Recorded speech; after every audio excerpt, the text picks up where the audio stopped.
니콜라 관련 투자 의견입니다. 주식시장에는 니콜라 코퍼레이션이 차세대 테슬라가 되기를 바라는 사람들이 많다.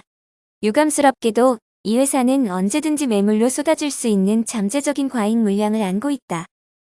니콜라는 아직 자동차 판매로 매출을 올리지 못하고 있지만 주식은 이미 포드 수준에 가까운 210억 달러의 시가총액을 기록하고 있다. 수소 연료전지 전기 트럭을 통해 테슬라와 비슷한 혁신적 약속을 하고 있지만 아직 이 약속은 현실과 너무 동떨어져 있고 이를 알고 있는 주주들은 매도에 나서고 있다. 오버행 물량 20%.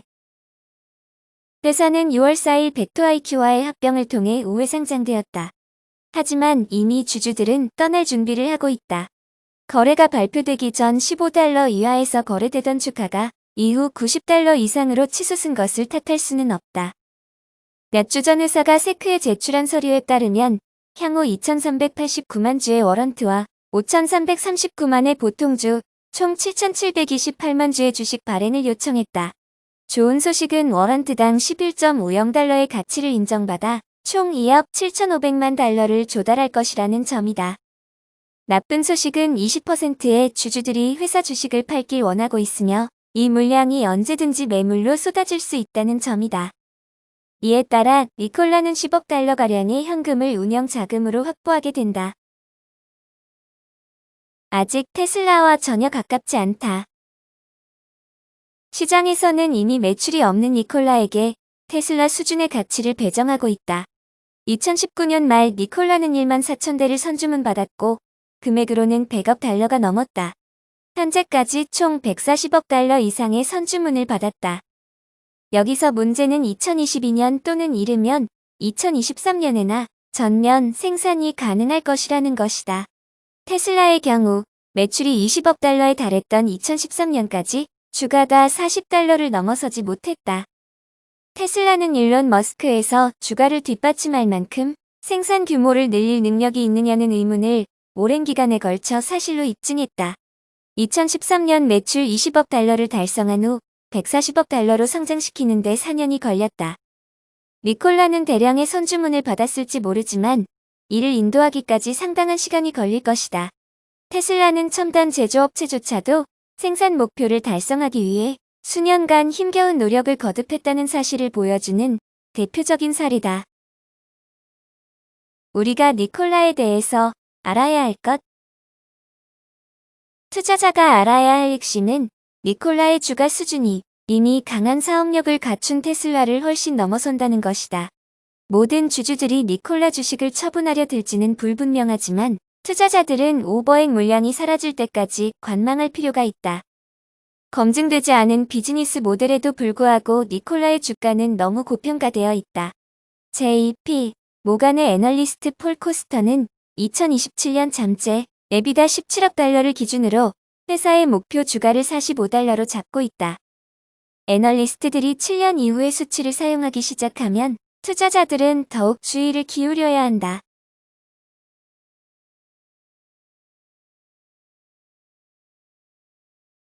It's all in the hydrogen.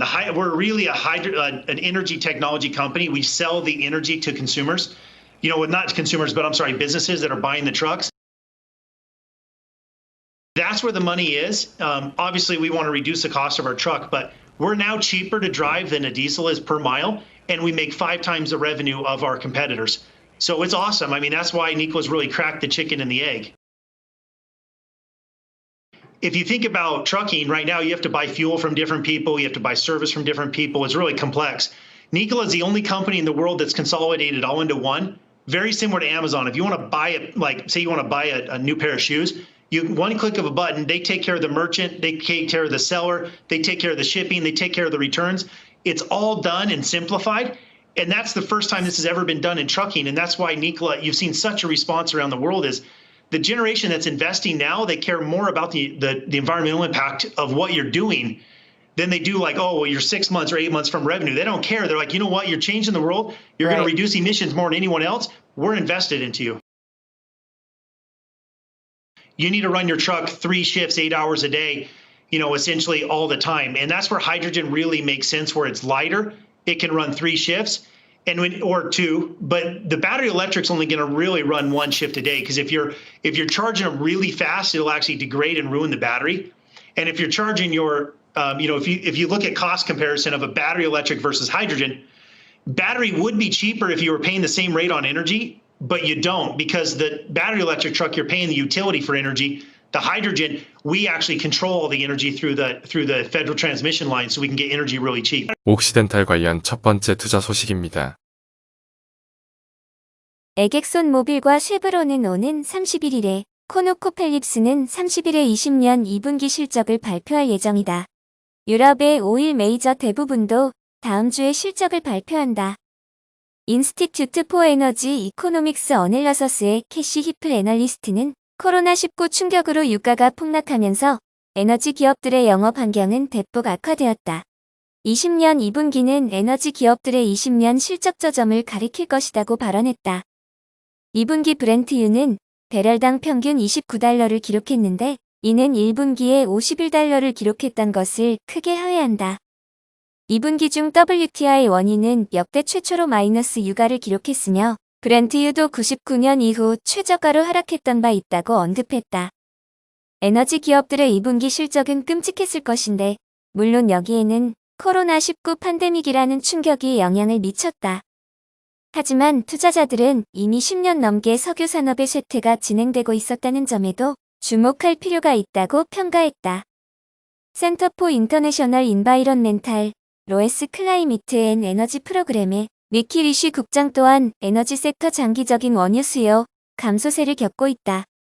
기업들이 최적화를 통해 실적 개선을 추구하는 것과는 별개로 이러한 전망이 변화하지는 않을 것이라고 보았다.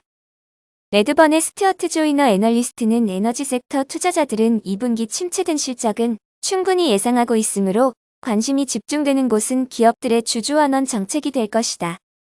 쉘은 제2차 세계대전 이후 최초로 배당을 삭감했던 바 있다고 전했다.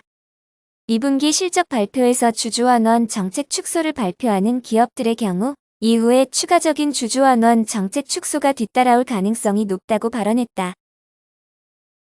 옥시덴탈 관련 두 번째 투자 소식입니다. TD 시큐리티즈의 바트 멜릭 국장은 미국의 원유 수요 회복이 나타날 때까지는 WTI 유가가 박스권에서 거래될 것이라고 분석했다. EIA 자료에서 미국의 원유 재고가 주간 489만 배럴 증가한 것이 확인되었으며, 이는 컨센서스가 200만 배럴 감소에 형성되어 있던 것과 큰 차이를 보인다. 원유 수입 및 생산량 증가는 수출 증가로 인해 상쇄되었으나 원유 수요가 예상보다 큰 폭으로 감소했기 때문이라고 전했다. 이에 따라 WTI 유가가 단기적으로 하락할 가능성이 더 높다고 판단했다. 다만 미국 정부와 기관, 기업들이 코로나19 확산에 대하여 마스크 착용을 의무화하는 것을 강조하고 있는데, 당사는 이것이 성과를 거두면서 확산세가 진정되고 원유 수요도 회복될 것으로 보고 있다. 이는 유가 하방을 지지할 것이라고 전망했다. 종합적으로 분석해 볼 때 단기적으로는 WTI 유가가 배럴당 38에서 42달러 박스권에서 거래된 이후 연말에는 44달러로 상승할 것이라고 예상했다. 마이크로소프트 관련 투자 의견입니다. 오펜하이머의 티모시 호란 애널리스트는 마이크로소프트 클라우드 사업부가 경쟁 심화에 따른 성장세 둔화를 겪고 있다고 분석했다. 마이크로소프트의 20년 2분기 실적에서는 소비자 기반 사업이 우수한 성적을 보인 반면 기업 대상 사업은 기대에 미치지 못하는 성적을 기록했다. 이에 따른 매출 비중 변경은 매출 총이익률이 하락하는 데도 영향을 미쳤다고 전했다. 장기적으로 마이크로소프트가 하이브리드 클라우드 시장에서 지배적인 플랫폼이라는 점에는 변함이 없지만, 이번 성장세 둔화는 클라우드 시장의 경쟁 심화가 나타나고 있음을 가리킨다고 강조했다. 앞으로도 매출 성장세와 이익률이 충분히 강력하지 못할 가능성이 높아진 가운데 21년 실적 전망치 대비 33배에 거래되고 있는 높은 주가는 리스크가 크다고 정리했다. 이에 따라 투자 의견을 아웃퍼폼에서 퍼포엄으로 하향 조정했다.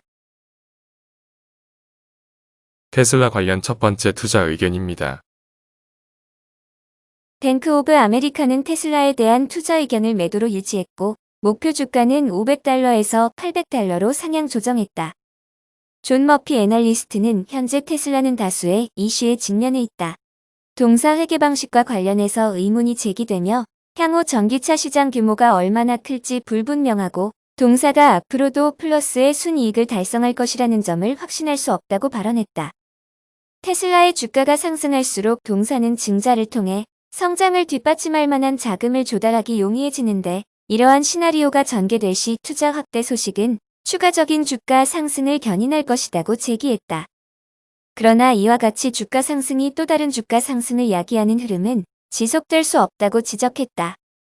한편 20년 2분기에 테슬라는 매출액 60.4억 달러, EPS 2.18달러를 기록했다. 테슬라 관련 두 번째 투자 의견입니다. 아크 인베스트먼트의 타샤 키니 애널리스트는 테슬라에 대한 낙관적인 전망을 다음과 같이 밝혔다. 일각에서는 동사의 펀더멘털에 집중하고 있으나 당사는 장기 전략에 집중하고 있다고 설명했다. 당사의 최근 테슬라 분석은 승차 예약 및 결제 서비스에 대한 것이었으며 동사는 완전 자율주행을 앞두고 동서비스 네트워크를 출범할 수도 있다고 발표한 바 있다고 설명했다. 지금은 동사가 우버 테크노로지즈와 LYFT와 직접 경쟁하기 위한 승차 예약 및 결제 서비스를 출시하기에 매우 적기일 수도 있다고 주장했다. 자동차 섹터 전반에서 동사를 분석했을 때 동사 주가는 섹터 대비 아웃퍼폼해왔다. 코로나 사태 이후 동사는 명실상부한 업계 선두주자가 되고 있는 반면에 다른 모든 자동차 제조사들은 핵심 사업이 난관을 겪고 있는 와중에도 전기차 개발에 추가적으로 투자하느라 어려움을 겪고 있다고 평가했다. 이어 지난 한 해 동안 주가가 512% 상승한 이후에도 상승 여력이 얼마나 남았을지 의문을 제기하는 투자자들에게 키니 애널리스트는 테슬라에 대한 낙관적인 시나리오를 가정시 자동차 부문 이외의 매출 증가 전망을 적용하면 2024년까지 동사에 대한 목표 주가는 15,000달러이다고 발언했다. 한편 동사가 자율주행 개발에 성공한다면 서비스형 소프트웨어 사업 부문은 막대한 경상 매출을 창출할 것이라고 전망했다. 엔비디아 관련 투자 소식입니다. 바로네스는 엔비디아가 ARM 홀딩스 인수를 시도하는 것이 시장을 확대하는 기회가 된다고 보도했다. 소프트뱅크가 골드먼색스의 자문을 받아 프로세서 설계 기업 암홀딩스 분사 또는 매각을 검토하고 있는 것으로 알려진 바 있다. 이와 관련하여 엔비디아가 소프트뱅크와 접촉하고 있다는 기사가 보도되었다고 전했다. ARM 홀딩스 라이선스 제품들은 글로벌 스마트폰과 태블릿의 95%에 탑재되고 있다. 소프트뱅크는 지난 16년에 320억 달러로 ARM 홀딩스를 인수했다.